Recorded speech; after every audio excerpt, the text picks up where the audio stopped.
Hello and welcome to the end of year summative ratings for organizational administrators. Today we are going to be checking a few items in your org admin list to make sure you are ready for your schools to begin end of year processing. And one aspect we're going to look at is to check is all of your summative rating observer lists correct? And then also, do they know what to do with end of year cycle 7 reporting when it comes time for that?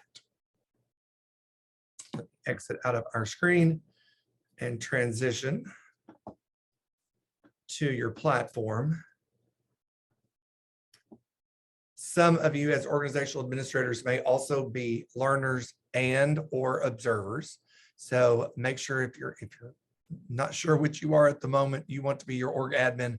So you can click on your role and toggle between you're a learner, observer, or an org admin. We want to be your organizational administrator. And the tab we care about today is the relationships tab. Here at the top, you have 4 options, and relationships is what we want to build today.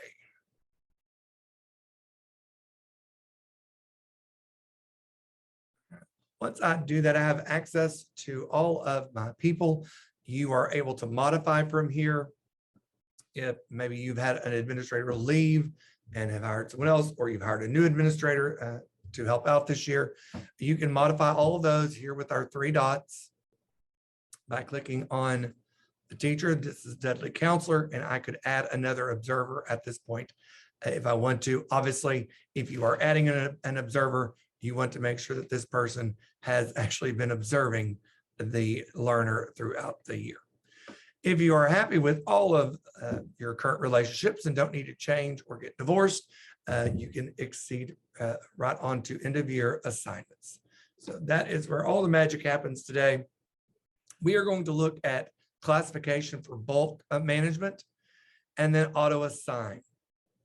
There are a lot of other options on here. Some of you may have access to these depending on how you set up your system at the beginning of the year.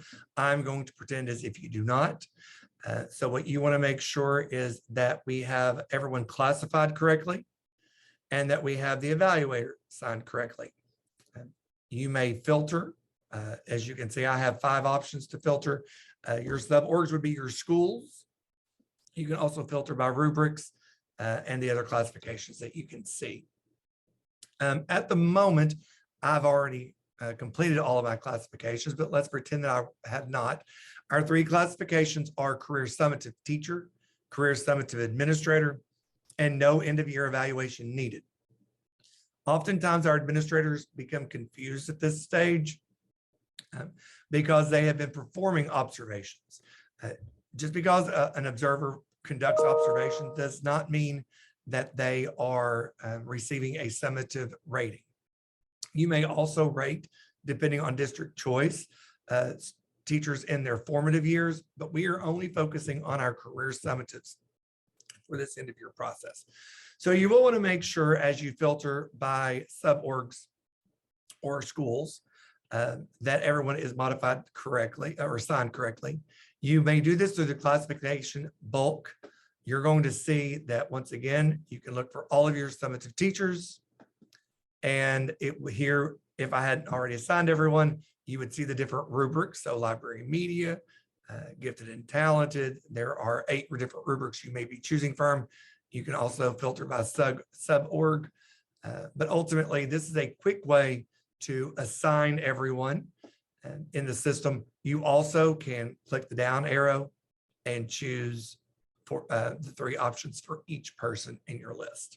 So 2 options for there. You can bulk or individually assign. The second section or part we want to look at is who is evaluating. Typically, they are already assigned one evaluator, and then maybe one person is read only. But so this part should be really simple to click auto assign solo evaluators. And any of your learners who only has one evaluator, that person will appear. You'll see here, for example, Julie Workman is in as an evaluator for our demonstration purposes. I'm an observer. If you had multiple observers in the system, when you click this down arrow, both or 3 or 4 or 5 would appear. And it is at that moment that you would simply choose the observer you want to have assigned. The important aspect, can't express this enough, click save. Okay. Otherwise, you will have done this all for naught and nothing will actually save. So when you're finished, or just to be careful, click save periodically. There is no auto save on this button. So let's save that. And at that moment, your life as the org admin for end of year is complete. And now all of your buildings will have those assigned. We'll look at those real quickly. Let me switch to being an observer. This is what your observers will see once you have done your part. They will go to end of year, and you will see any administrators they may have and all of their summative teachers. It means that that observer must complete this for that end of year person. In their training, I encourage them to look at their list to make sure it is correct. If for some reason you assign someone the wrong person, not a big deal. Go back into your org admin list, modify that, reassign it. And maybe they were listed as summative and they're actually on a formative list. Once again, go back in as your org admin, modify that, and you are complete. We're going to switch back one more time to our presentation. And let's talk about end of year reporting for cycle 7. This is in the rules and in your SIS handbook that during the cycle 7, you are going to report for leads and tests separately the following. Each school reports the total number of teachers receiving a summative rating. And then within that subcategory, the number of ineffective, progressing, effective, and highly effective teachers or administrators if it's on leads. Please note that those 4 ratings should equal the total summatives list. In years past, we have had some individuals who have put just the total number of teachers in their building instead of those receiving this summative rating. So don't encourage them, tell them to have that under control and to know who they're rating and how many by each category.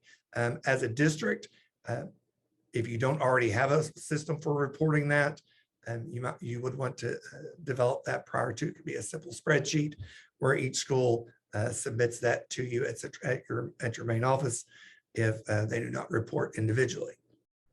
Aside from that, if you have any issues with end of the year, you have a few issues or a few options. You can always email support@edreflect.com or also contact my office. I'll be glad to help you if I can. I am Andy Sullivan, a director of licensure. Andy.Sullivan@ade.arkansas.gov.